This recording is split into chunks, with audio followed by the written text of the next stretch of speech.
Oke, Bapak Ibu,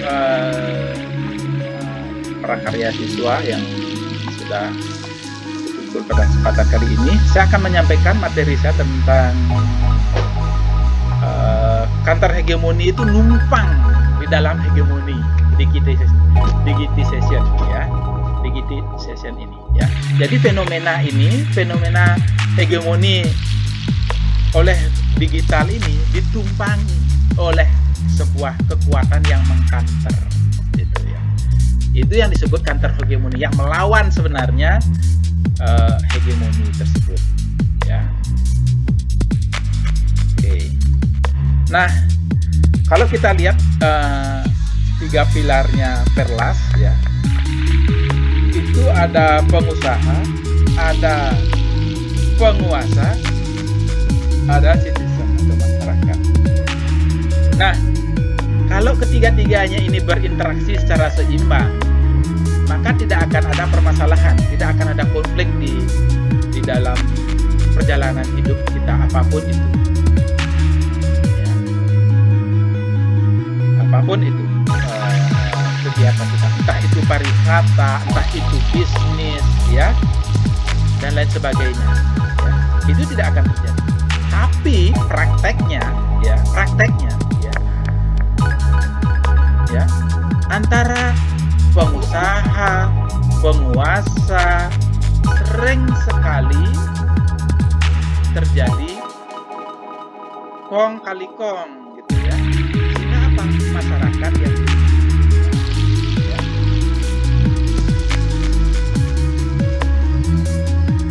Ya. Masyarakat yang dirugikan.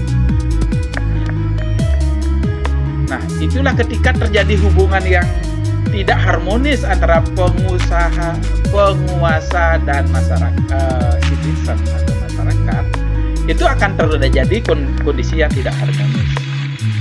Ya,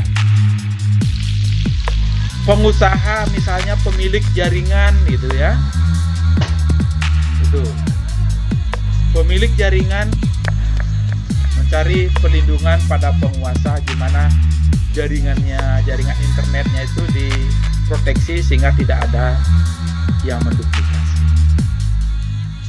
Jualah ini jaringan. Akhirnya apa? Masyarakat yang dirugikan karena harus bayar kuota internet jadi mahal. Kuota internet jadi mahal bayarnya. Ya. Nah, inilah tiga pilarnya Perlas ini hendaknya berjalan seimbang, ini semua pihak ini. Tapi prakteknya lebih banyak ini, ya, relasinya lebih banyak antara pengusaha dengan penguasa, ya. Kekuatan uang itu sering mengganggu penguasa sehingga mengganggu kebijakan, ya. Kebijakan itu akan merugikan masyarakat, ya. Seperti sekarang, ya, misalnya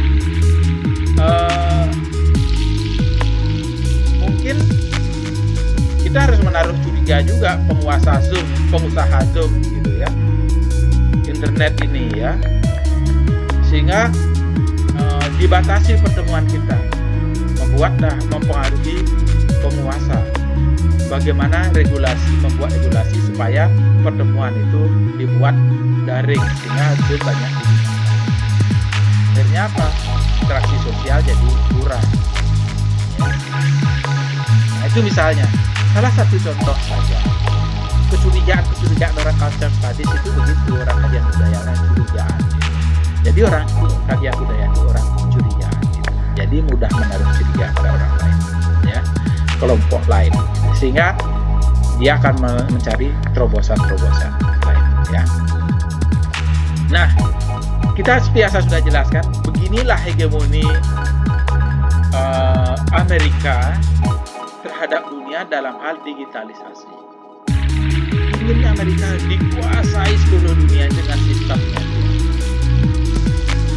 ya, dengan jaringannya dia, ya, melalui satelit-satelitnya, semua harus menuju ke sana.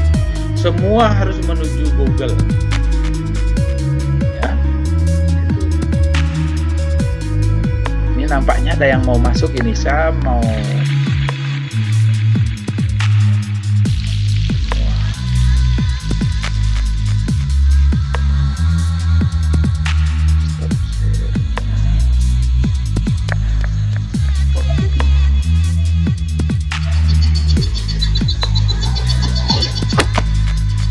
Oke, saya lanjutkan presentasi saya. Ya, jadi inilah hegemoni Amerika, upaya Amerika untuk menguasai dunia ini melalui jaringan internet, dunia maya. Ya, ini. Ya. Bahkan dia sudah hampir menguasai seluruh aspek kehidupan. Ya. Dalam dunia maya pun mulai dicoba untuk dikuasai. Ya.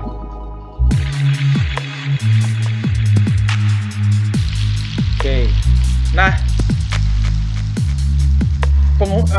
hegemoni digital ini menciptakan sebuah kondisi yang disebut digital divide.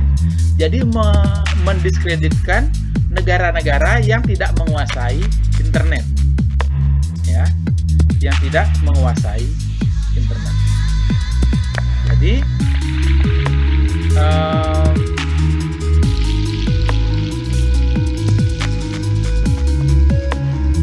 negara yang tidak menguasai internet ketika dalam kondisi sulit di pandemi sekarang ini, dia tidak bisa berbicara apa tentang belajar, tentang bekerja. Dia harus bekerja sendiri, di hutan sendiri, seperti terisolir. Ya. Jadi terbelakang dia. Ya. Beda dengan yang menguasai internet. Interaksi bisa berjalan, kuliah juga bisa berjalan, ya. Kemudian diskusi juga tetap jalan, perdagangan juga tetap berjalan, diatur dari sini.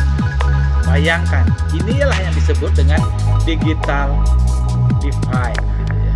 Jadi betapa terjadi kesenjangan ketika sebuah negara tidak menguasai teknologi informasi ini. Ya. Jadi negara-negara ketiga ini dulu yang tidak menguasai internet, dia akan hanya menjadi objek dari negara-negara maju yang menguasai.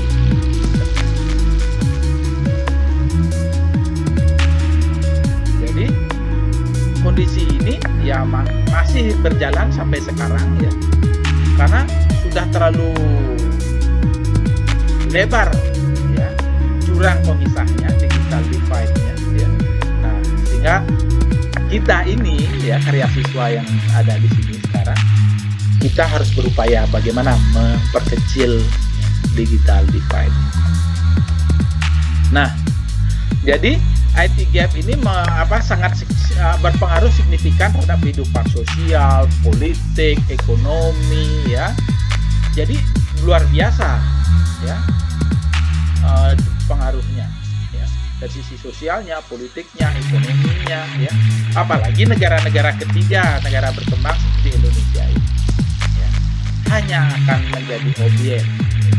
Apakah kita akan tinggal diam? Tentu Bapak Ibu sekalian yang akan menjawab di tugas akhir di tesisnya nanti.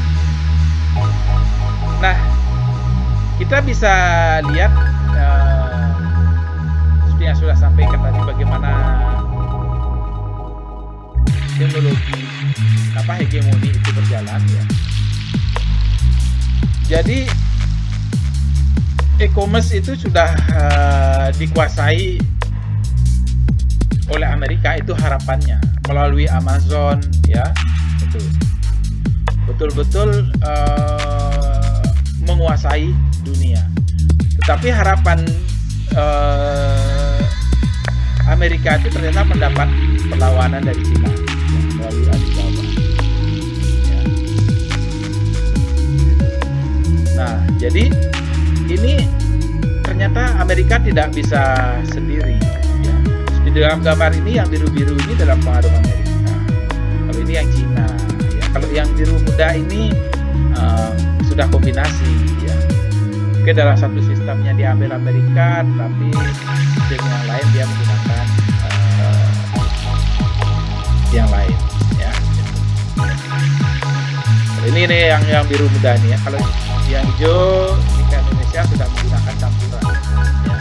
Campuran dari Cina, Amerika, ya.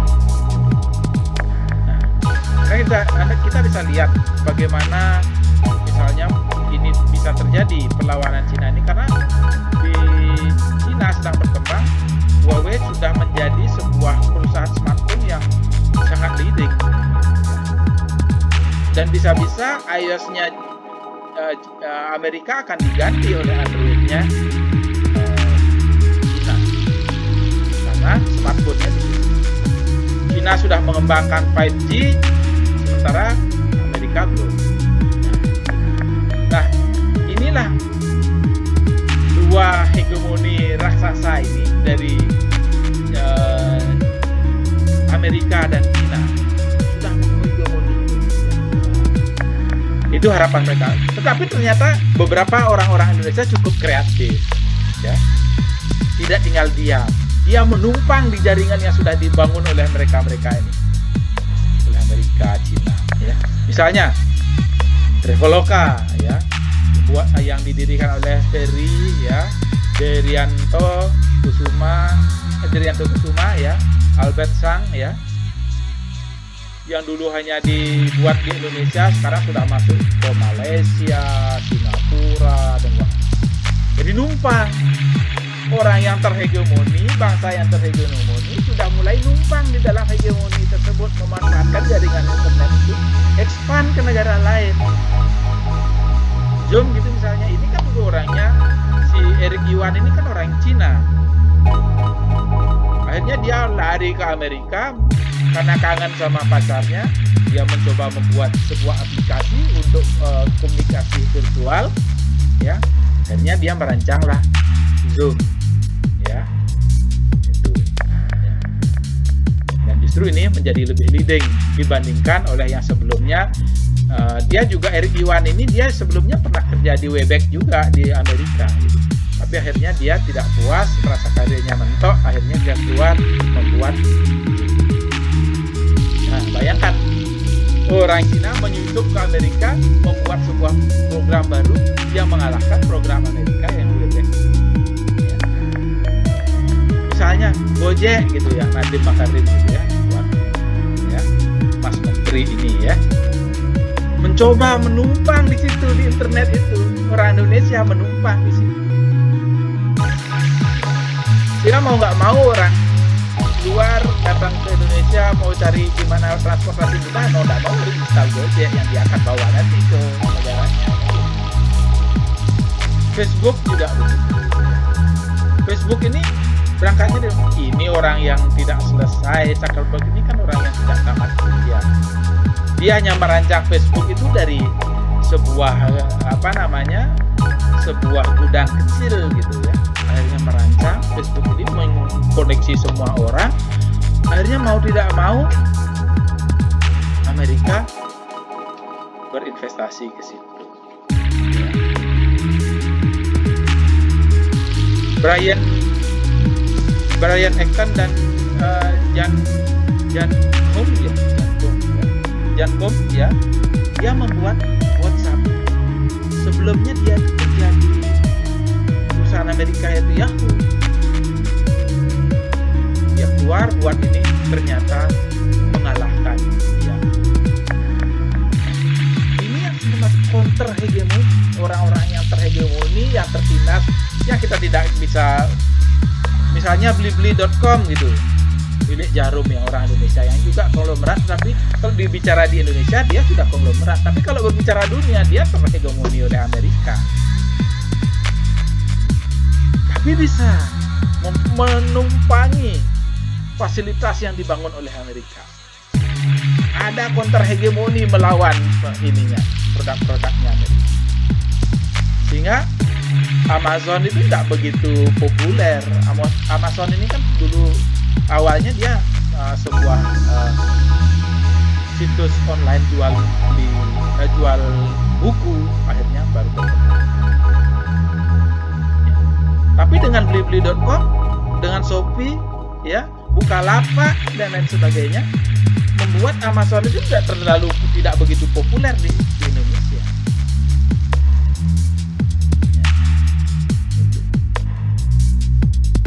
Ya.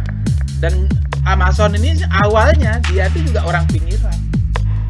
Jeff Bezos ya,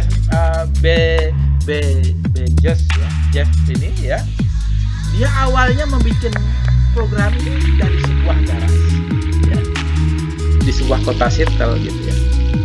Nah, akhirnya apa? Dari karyanya ini membuat orang tergantung pada dia,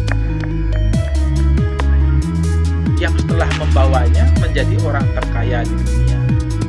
Pemilik mall besar di dunia semacam Emaar Dubai jadi tumbang, dikalahkan oleh Jeff ini yang berangkat dari Jeff. Jadi ini ini pergolakan ini antara yang counter hegemoni yang dengan menghegemoni masih bergolak terus. Yang tadinya terhegemoni dia melakukan akhirnya dia sukses, dia melakukan hegemoni pada yang lain. Jeff dulunya dia terhegemoni oleh sistem di Amerika. Dia harus kerja sama orang lain, tunduk pada penjual-penjual bermodal gitu kan. Akhirnya dengan dia merancang Amazon itu dia mengalahkan para retail yang bermodal itu. Ini akhirnya dia kuat. Akhirnya apa? Dia menghegemoni yang lain, ya. Tadinya dia terhegemoni karena dia punya kemampuan, dia mengkantar hegemoni yang terjadi. Setelah dia kuat, dia menghegemoni yang lain. Hati-hati kalau Bapak Ibu, kalau tidak terus melakukan terhadap hegemoni, akan terhegemoni terus. Ya, inilah yang perlu ke depan itu. Bagaimana kita menjadi orang-orang kreatif berbeda dari yang lain. Nah, dan kita harus waspada, jangan sampai pertempuran antara Amerika dengan Cina, ya, Indonesia mati di tengah-tengah. Gajah bertarung dengan gajah, pelanduk dimati di tengah-tengah. Itu yang tidak boleh terjadi. Dibutuhkan orang-orang kreatif di Indonesia, ini termasuk orang top pimpinan seperti Bapak Ibu yang bergabung di kelas ini. Nanti kalau suaranya agak terganggu, tolong disampaikan ya, karena di sini hujan. Saya lanjutkan presentasi saya. Jadi itu ketika ini dibutuhkan orang-orang kreatif, bangsa yang terhegemoni ini dibutuhkan orang-orang kreatif untuk melakukan perlawanan, mengkanter hegemoni tersebut untuk menjadi lebih kuat. Paling tidak untuk diri sendiri. Betul. Ya, jadi digitasi ini dia memindahkan semua yang dulu di mana percetakan besar luar biasa kayak McGraw-Hill itu sekarang tumbang oleh digital. Ya. Karena semua sudah dipindahkan, buku pindah ke sini semua. Berbagai buku cukup dalam satu laptop, berbagai diklat masuk dalam satu jaringan. Berbagai majalah masuk dalam satu jaringan, berbagai peralatan, ya, material masuk dalam satu jaringan, ya. Berbagai langkah-langkah sulit cukup diselesaikan dalam satu jaringan, ya. Orang yang dulu membutuhkan banyak cukup masuk dalam satu digital dengan saya berbicara di laptop ini aja, satu laptop ini didengar oleh 28 karya siswa. Kan luar biasa ini digitalisasi ini, ya. Jadi saya tidak harus berhubungan dengan banyak orang, cukup dengan satu laptop terdistribusi kepada 28 orang. Nah itu, jadi ini akhirnya apa? Sudah terhegemoni, kita harus menggunakan ini. Dari jalan kita sudah pindah semua, cukup di digital saja. Rupanya hujan, saya harus mengalah, pindah dulu.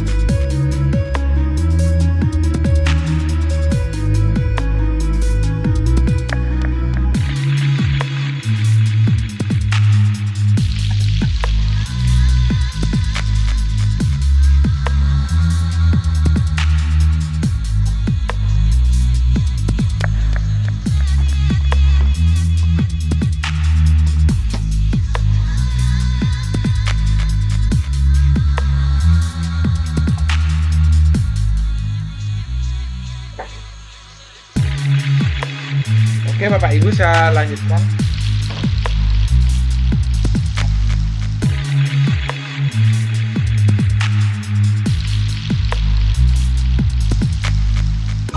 Oke Bapak Ibu, saya lanjutkan presentasi saya. Jadi dari jalan pindah ke sini, ya.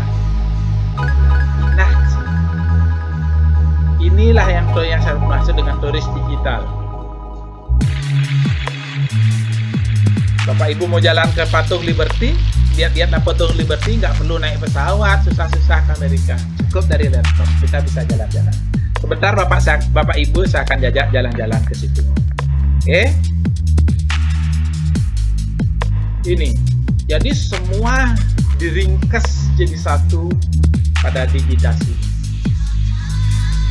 Bayangkan, banyak hal yang hilang. Tetapi perlu Bapak Ibu catat, banyak hal yang hilang, tapi tidak semua hilang masuk ke internet. Ya. Tidak semua. Sehingga blended ini, campuran ini tetap dibutuhkan. Ya. Blended ini tetap dibutuhkan. Pengusaha restoran, jadi misalnya, emang bisa jual makanan, menceritakan rasanya itu dari internet? Kan tidak bisa. Paling afdol itu orang datang langsung cicipin. Nah, sehingga blended itu penting. Campuran. Ketika ada orang lain datang di restoran Bapak Ibu sekalian, dia mencoba makanan dengan berbagai ekspresi wajah, coba direkam. Nah, ini kemudian baru dinaikkan di dunia maya. Nah, ini yang blended, ya. Karena tidak semua bisa diselesaikan dengan rasa, nggak bisa. Gimana lidah ini diwakilkan oleh sebuah internet? Belum ada tool yang mampu menerjemahkan rasa manis, asam, asin, ya. Nah, sehingga blended itu masih dibutuhkan. Disinilah peluang Bapak Ibu mengkritisi sesuai dengan bidang-bidang yang Bapak Ibu kerjakan di bidang digitisasi ini. Sehingga digitization itu, ya, internet itu menjanjikan bahwa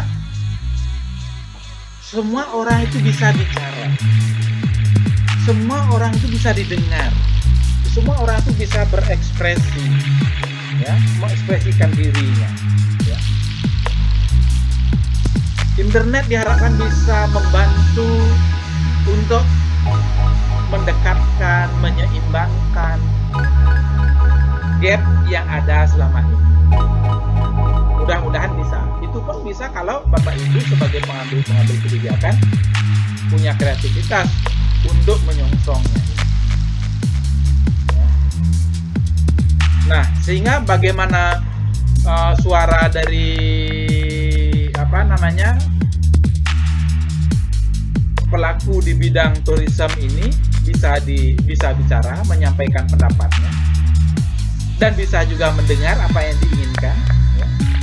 Turis juga akan bisa mengekspresikan pariwisata juga. Pelaku pariwisata juga bisa mengekspresikan, ya, apa yang terjadi di daerah. Apa yang kita bicarakan ini nyambung sekali dengan apa yang disampaikan oleh Menteri Pariwisata, ya, Bapak Sandiaga Uno kemarin, ya, di Revolutik, bahwa teknologi digital dapat mendorong pariwisata sumbang 15% PDB. Luar biasa. Mau disokong apa tidak? Tentu Bapak Ibu yang bisa jawab. Itu Bapak Ibu yang bisa jawab. Bagaimana sebagai orang yang terhegemoni sekarang sudah dikomporin oleh Pak Jundro, nah, itu tumbuh semangatnya memanfaatkan digitisasi ini untuk melakukan counter hegemoni dan bila perlu melakukan hegemoni balik.